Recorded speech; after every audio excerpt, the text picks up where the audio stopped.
Good morning, good morning, good morning, everyone. This is Dr. Herbert Harris, and this is Success Mentorship class number 365. Wow. What a great day, everyone. This is a what is it? This is a Saturday morning, and then it's very, very cold in Wilmington, North Carolina. But guess what? It's beautiful outside. We're at near the end of the second month of the year, and it is just incredible some of the feelings and vibrations we have about going forward. Our topic for today in Success Mentorship class number 365 is 7 laws of human intelligence. I thought that would get your interest. 7 laws of human intelligence. Everybody's talking about artificial intelligence, but what about human intelligence? Human intelligence was the intelligence that created artificial intelligence. And so we're going to look into that today and see how we can use human intelligence to transform our lives from what it is to exactly what we want it to be. I invite our listeners, if you don't have a copy, and even if you do, get another copy, to get a copy of our book, The 12 Universal Laws of Success. Visit our website, www.herbertharris.com. And whatever you do, be what you want to be, do what you want to do, and have anything you desire. Before we get started, we'll do our centering meditation to get us prepared for this message and prepared for this journey that we will share together. So let's close our outer eyes, open our inner eyes, take a deep breath, hold it, let it out slowly.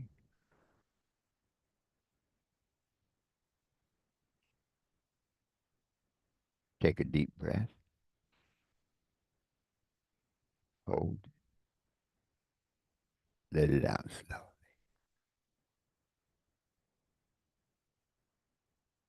And in this space of peace and relaxation, I am at peace with myself.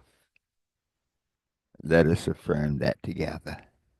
I am at peace with myself. Just let that peace sink in. And in this state of peace and tranquility, my mind is open, receptive, and ready to learn. Let us affirm that together. My mind is open, receptive, and ready to learn. Take a deep breath. Let it out slowly.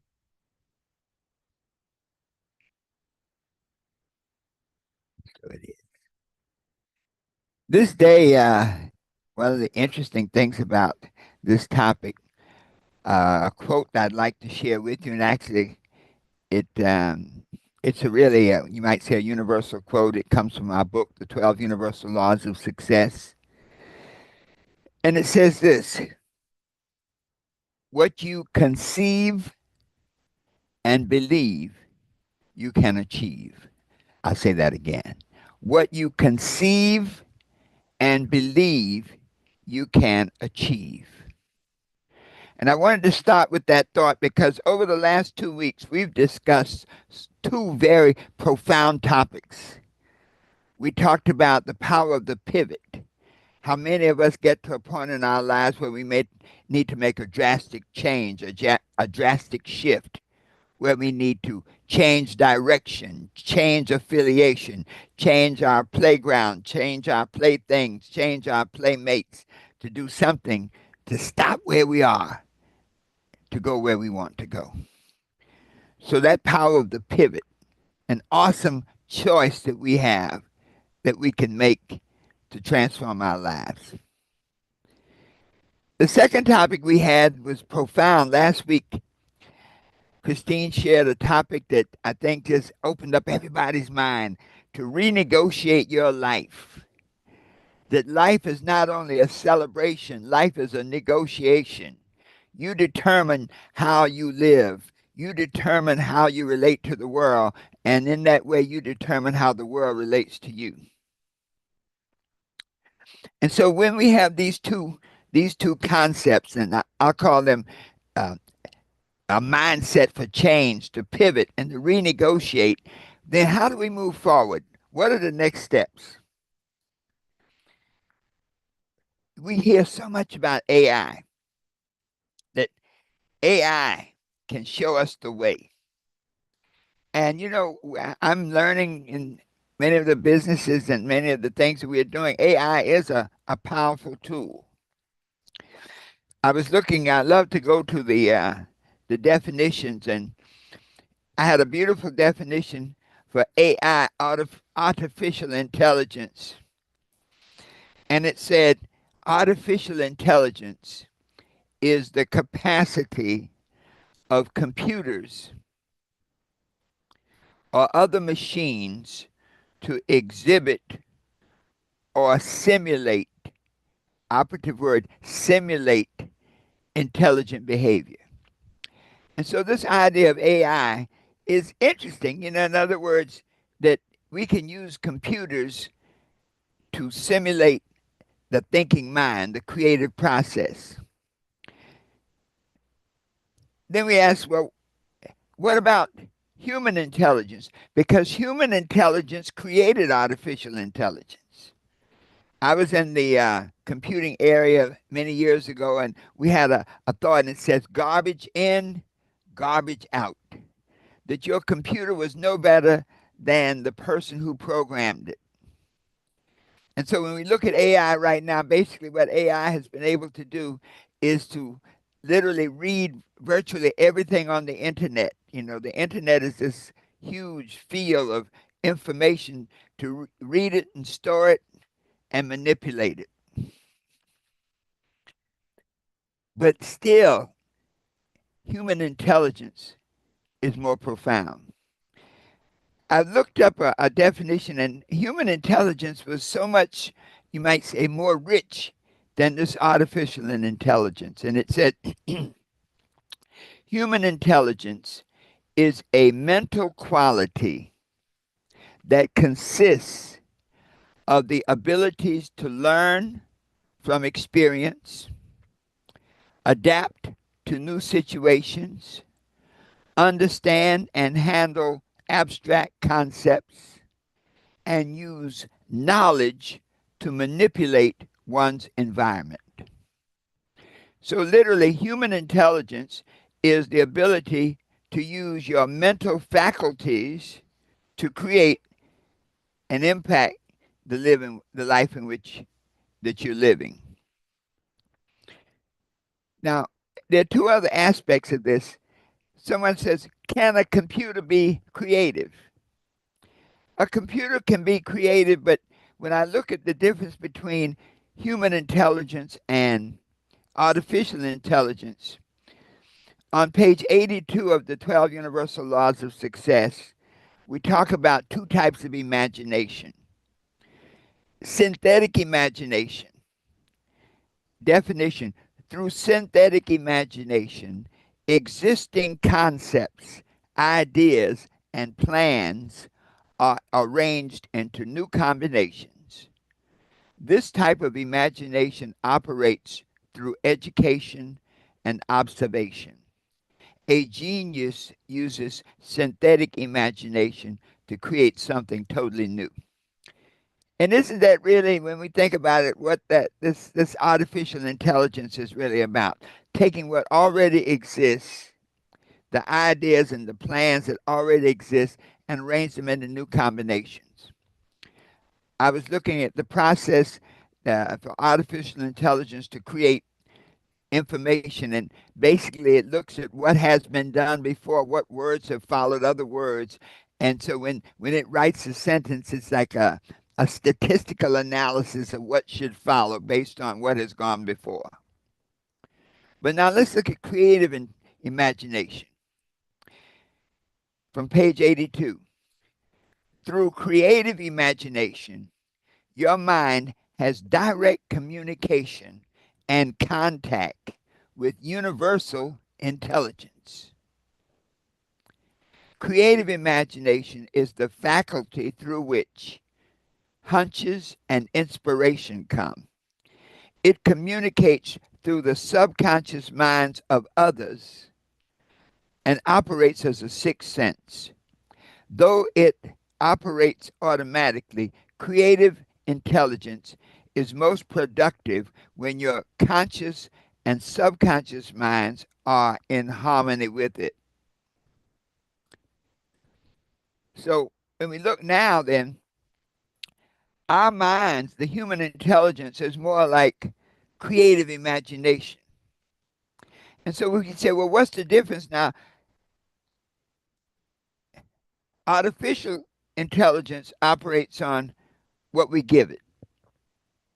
As we say, garbage in, garbage out. But human intelligence has the ability to tap into infinite intelligence, has the ability to tap into the God mind through harmonic interactions with the life, with energy, and even with other people.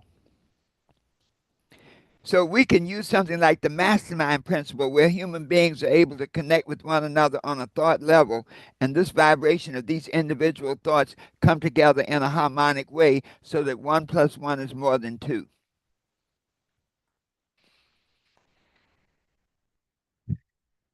Artificial intelligence now. Let's look at some stark differences. 2. As I hold up one finger, right? 2. The main difference is artificial intelligence is under external control. Somebody else handles the internet, the platform on which it operates. Somebody else has developed the algorithms by which it operates. You let's look at something like Starlink, how the entire world is able to communicate through these satellites. But anything that operates outside of you that is not in your control can be controlled by someone else. It's a scary thought that one day somebody may pull the plug and we go to the internet and it's not there. Somebody may pull the plug and we pick up our telephones and they don't work.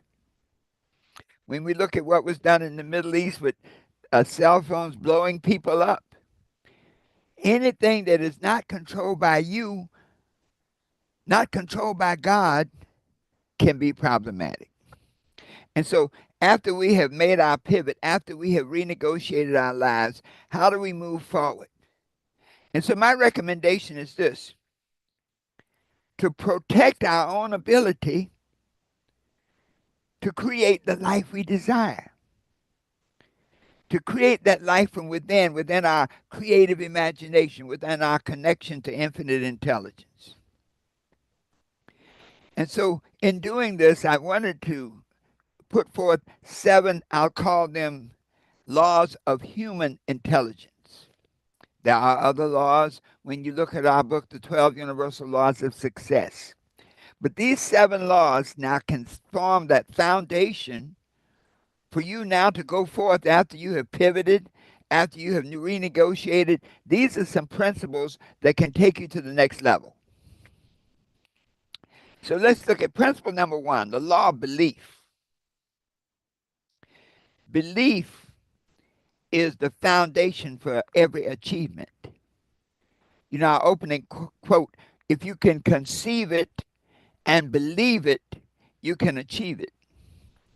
Belief is that unwavering belief, that unwavering conviction that our goals are attainable, that our inner potential can help us overcome any obstacle. That's a great power tool.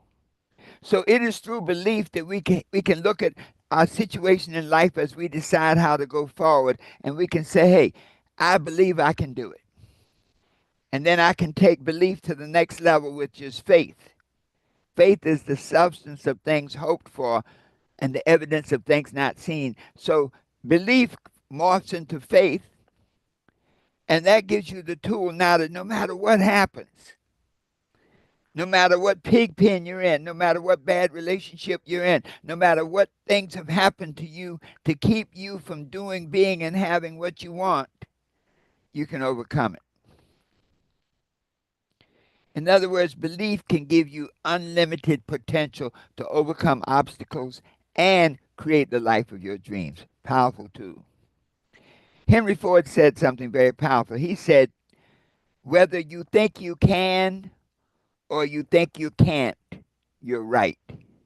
So, this first law of belief says if you control your beliefs, if you control the thoughts in your mind, then you can control your life and therefore nothing is impossible.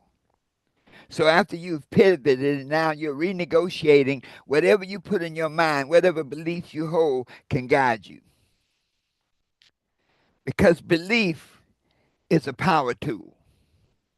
When we believe in ourselves, we can align ourselves with our hopes, with our aspirations, which then sets the stage for success. So belief prepares the way. The second law is the law of responsibility. You see, once you believe things, even when we look at the first law of success, for example, is the law of thought. And it says, a mind can conceive anything that it can conceive and believe. A mind shall have whatsoever it thinks in its heart. So whatever it thinks, the concept, the belief, and the feeling nature of it. You see, there's a little difference between belief is rather abstract. When you put it into a thought now, it has an intention added to it.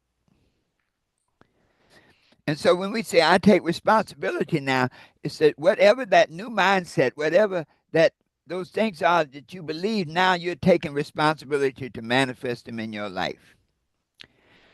Well, when you take responsibility to manifest, you're really taking responsibility for the consequences. So taking responsibility means owning the choices. It is my choice to do this, but it's also accepting the consequences of your actions. And so if you are doing, if you're not operating in a profound, effective way, the proof is always in the pudding. Winston Churchill said, the price of greatness is responsibility. Winston Churchill was a profound man, had a profound impact on the world. The price of greatness is responsibility. In other words, whatever you become, whatever you do, whatever you have, is the result of your thinking, your beliefs, and you're taking responsibility for manifesting them. That when you embrace responsibility now, you empower yourself to bring about change. You give yourself the power to steer your life in the direction you want it to go. We have a beautiful affirmation that says, if it's to be, it's up to me. So now, if you can see it, you can be it by taking responsibility to manifest it. The third law of human intelligence is the law of vision. So let's look at the evolution. You believe you can. You believe you can create this world that you desire. You take responsibility for doing it, and you make the choices that are consistent with that belief. But to take that belief to the next level, you must see the vision. Vision is looking beyond the present and picturing the future that you want to create. I'm going to say that again. Vision is looking beyond the present to create the future that you want to create the future that you want to experience. The Habakkuk says, write the vision and make it plain. The Habakkuk is one of the shortest books in the Bible, but it has that passion, that passage. Write the vision, write your vision and make it plain, that he may run that readeth it. That if you can write it now, you can read it, which then reinforces your belief. Said, though it may tarry, wait for it, it will surely come to pass. The power of the vision is awesome because as you pivot, sometimes you pivot to have a journey from. You pivot from a bad situation to say, number one, let me stop hurting. Let me climb out of this hole. You renegotiate to say, let me change my relationship with myself, maybe with my God, with my people, with my environment. But then you have to have a vision because the vision becomes that manifestation, that power that pulls you toward it. Vision is that inner blueprint that guides your journey, that inspires you, that helps you set meaningful goals. The scripture says, where there is no vision, the people perish. When you have no vision, your life just goes along like a thistle in the wind. Some people live their lives like a star on its predetermined trajectory, and others live their lives like thistles in the wind, blowing here, blowing there.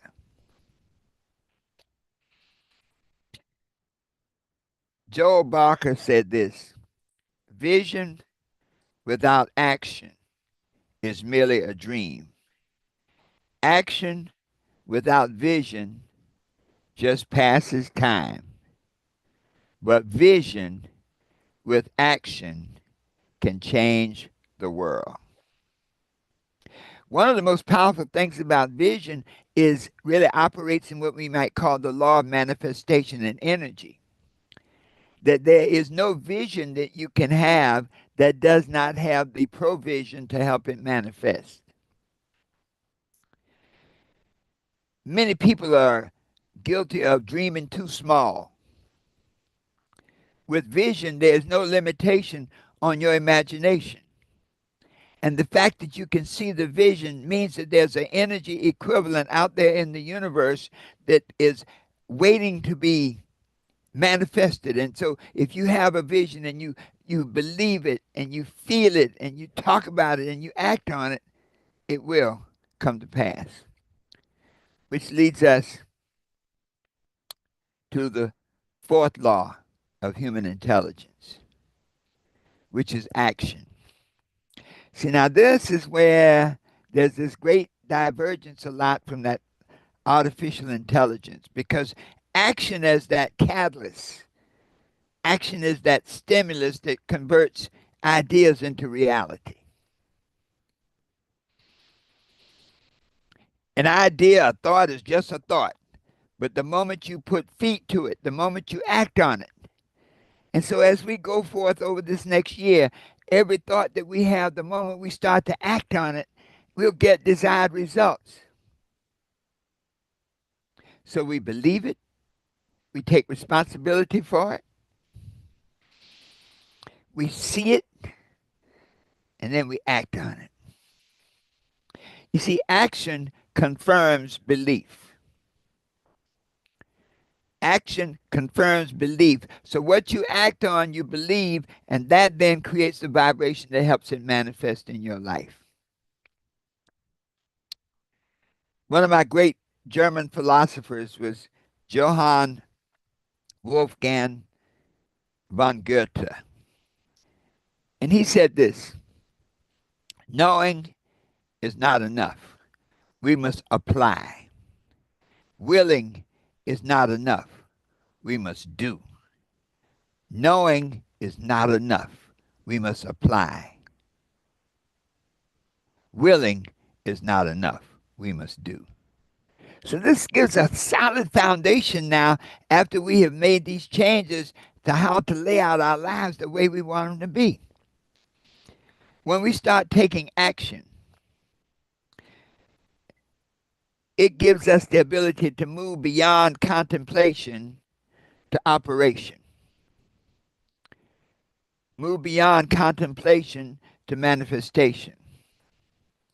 See, real progress in our lives is when we are able to translate and transform our vision, the thoughts that we have, into action, into tangible actions, no matter how small. Kenya Crooks is one of my favorite celebrity trainers, and he says, inch by inch it's a cinch, yard by yard it's hard. There's a beautiful scripture that ties in with this. And this is not religion at all, but there's scriptural principle, and I love the principle when in chapter 7 of the Law of Action and the 12 Universal Laws of Success, and it says, "But be ye doers of the word, and not hearers only, deceiving your own selves." So if you don't take action on your beliefs, they're not going to happen. Something will happen, but it's probably not what you would like to happen. So this law of action really sets the stage now to bring about that you desire. The fifth law of human intelligence is the law of discipline. See, discipline is the bridge between goals and accomplishment. Jim Rohn. Jim Rohn was such a profound speaker and teacher. He said, discipline is the bridge between goals and accomplishment. And so as we take action, action without discipline will not get the results that we're seeking. Action without discipline undermines consistency, undermines persistency. So discipline gives us the ability to develop habits that can carry us to the next level. You see, in the beginning, we create the habits, but in the final analysis, the habits create us. And so with discipline, we can build those habits that lead to success. With discipline, we can take control of our bodies, of our minds, of our instincts, and our emotions to such an extent that they serve us and they help us get where we want to go. When we couple that and file it down a little bit more and call it the self-discipline, is that choice that we make where we say, I am in charge of me and everything about me, is that choice to take possession of your mind in such strength or degree that nothing is impossible, that everything is working together on one accord. So that fifth law of human intelligence, discipline. The sixth law of human intelligence is relationship. See, relationship really acknowledges that no journey is taken in isolation. It's not a trip you take by yourself. And not only that, relationship says that there are certain powers that you cannot access by yourself, that you really have to be tuned in to another person, to other people, so that the I am power operates within that sphere. It says, when two or more gather on one accord, I am in the midst of them. I am is the ability to create. And so this idea of relationships now says that whether it's a family or friends or colleagues, that relationships not only enrich your lives, but relationship provides support, provides inspiration, provides perspective, but most of all, provides access to knowledge and power that you cannot access by yourself. Tony Robbins said, the quality of your life is the quality of your relationships. I'll say that again. The quality of your life is the quality of your relationships. One thing I'll say is this: as you begin to create this new life for yourself, is to qualify your relationships now, to have standards and boundaries for relationships. Healthy relationships are based on trust and empathy, communication. all connections are crucial. So be sure to make the right connections based on what you want to go, where you want to go, and what you want to be, and what you want to do. When we talk about relationships, I love to tell the story of the long handled spoon. And I think this really gives us a picture of how we have to move forward in this world at this time. A fellow asked God, he said, God, what's the difference between heaven and hell? God took him to a place where there were two doors. He opened the door on the left, and there was a table and people sitting around the table, big bowl of food, soup there, and these long spoons. But yet these people were unhappy. They were thin. They were gaunt. Clearly, they were suffering. They were starving. And the challenge was, let me tell you what the challenge was in a minute. Let's look in the other room. In the other room, you had same table, soup in front of the people, same long handled spoon. But yet these people were well fed, were happy.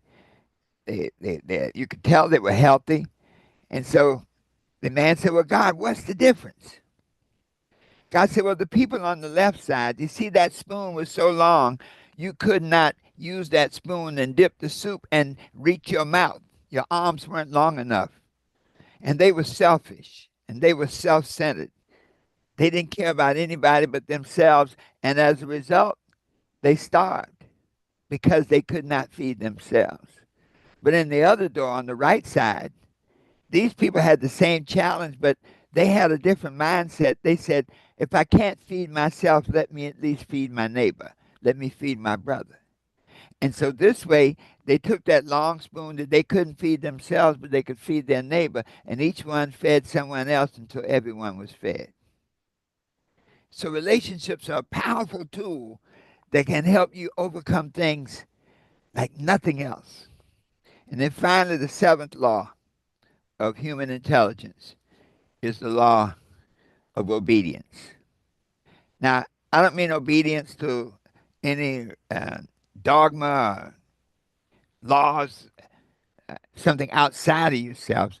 I don't mean like a blind submission, but this is obedience to say, I want to be aligned with my values. This idea of obedience being aligned with your core values, aligned with your purpose. You see, once you understand this obedience to the purpose and the reason for your creation, you are now in a position to do more, be more, and to operate more effectively. So true obedience is not about passive submission, it's about active alignment of your will with a higher power. And you see, when you're obedient, when you go through most of the spiritual and religious perspectives, it always talks about obedience to God, obedience, in other words, following those principles that honor who you are and what you are about. When you honor the values inside you, truthfulness, honesty, justice, all of these things, this creates within you a sense of permanence and a foundation now from which you can operate. So, obedience to the vibration of who you are. If I wanted to do an analogy, when the prodigal son had gone off into the far country and blown his fortune, when he was in the pig pens of life, and he came back and he said, in my father's house, the servants have food enough and more. He was acknowledging that relationship, obedience. He said, I will arise and go to my father's house, and I just want to be a servant. In other words, I will become a part of the obedient staff that serves my father. So once you align with that which that created you, you are now able, based on your values now, to weather the storm, to build, and to make it happen. So these 7 laws can help you move from the pivot from the renegotiation to the dream to the vision and to your purpose. So my recommendation is that it is important as human beings to protect these laws, to understand these laws, and to operate under these laws so that one day we will always create the person we were designed and created to be and manifest our purpose. That law of belief, that whatever we can conceive and believe, we can achieve. That law of responsibility that says if it's to be, it's up to me. I take responsibility for the outcomes in my life. The law of vision, to see it clearly, to create a vision so clear, knowing that if you can create the vision, the provision is already there. The law of action, that you are committed to do whatever it takes for as long as it takes to manifest your desires. The law of discipline, that you will take control of your mind, of your emotions, your instincts, so they are all under your control and work together for good. That law of relationships, where you're now very discriminating about the people you permit to come into your life. Everybody just can't walk into your life, where now you have boundaries and criteria for relationships, knowing the power that those relationships can produce. And then finally, that law of obedience, where you commit to be aligned with the power that created you, the source that manifested you, and the purpose for which you were created. That when you can live by these 7 laws, then nothing is impossible. Then you can be what you want to be, do what you want to do, and have anything you desire, always knowing that the best is yet to come. So it is. Whew. Let's just take a breath for a moment. Thank you so much for being with us today. Those on Instagram, those on YouTube, and of course our mastermind group. I'm so anxious to get together and talk with you. Those of you who are listening, be sure to check out our mastermind group on Patreon, the Success Mentorship Network, because when we get together on Saturday mornings, we have a profound time, a profound thing. Where can I find it? Yes, on your page. Email anyone who does not see our mastermind. It's the patreon.com/Success Mentorship Network. Patreon.com/Success Mentorship Network. Be sure to go out and get a copy of our book, The 12 Universal Laws of Success. Visit our website, herbertharris.com, www.herbertharris.com. See some of the goodies we have there to help you transform your life. And book a success consultation. There's a booker call, book a success consultation to speak with me, and maybe I can help you be what you want to be, do what you want to do, and have anything you desire. So, those of you on Instagram, on YouTube, bye for now, always knowing that the best is yet to come. Those on Zoom, hang on for our discussion.